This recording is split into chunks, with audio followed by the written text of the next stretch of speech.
જે ટીમ એક્સિટે લિમિટેડની જે જબરદસ્ત પ્રોડક્ટ છે ઓર્ગેનિક વૃદ્ધિવિટા કરીને કે જે ખેડૂત મિત્રો રાસાયણિક ખેતી છોડી અને ઓર્ગેનિક ખેતી કરવા માંગે છે એ લોકો માટે બહુ સારું કામકાજ કરી રહી છે. તો આપણે મળવા આવીએ છીએ રાજકોટની નજીકમાં આપણે નવકણભાઈ કરીને કે જેણે આ વર્ષે ટોટલી રાસાયણિક ખેતી છોડી અને આપણી ઓર્ગેનિક પ્રોડક્ટ યુઝ કરે છે.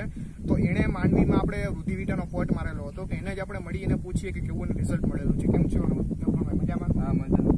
ઓકે, આ વર્ષે તમે વૃદ્ધિવિટાનો પોટ મારેલો, અને આગલા વર્ષે તમે કઈ દવાનો પોટ મારતા? કેમિકલ દવાનો.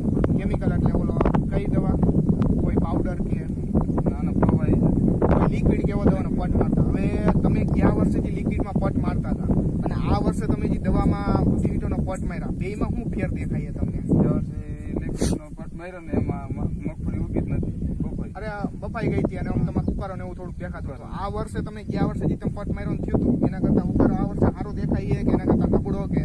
આ વખતે વૃદ્ધિવિટાનો પટ માર્યો એટલે માંડવી ઉગાવવામાં સારી અને સુકારો પણ નથી. સુકારો નથી, નકર તમારામાં સુકારો ને ક્યાંક ક્યાંક છોડવા દેખાતો હોય, ઉકારો આવતો હોય, પણ વૃદ્ધિવિટાનો પોટ માર્યા પછી નથી. આના જે ખાતર કે કઈ દવા નાખી જ નથી, નાખી જ નથી, ખાલી પટ જ માર્યો. ખાલી પોટ માર્યો, બીજી કઈ છાંટી જ નથી. બીજી એકઈ નહીં. બરોબર, કાંઈ વાંધો નહીં, સરસ લ્યો તો બતાવી દે અહીંયા.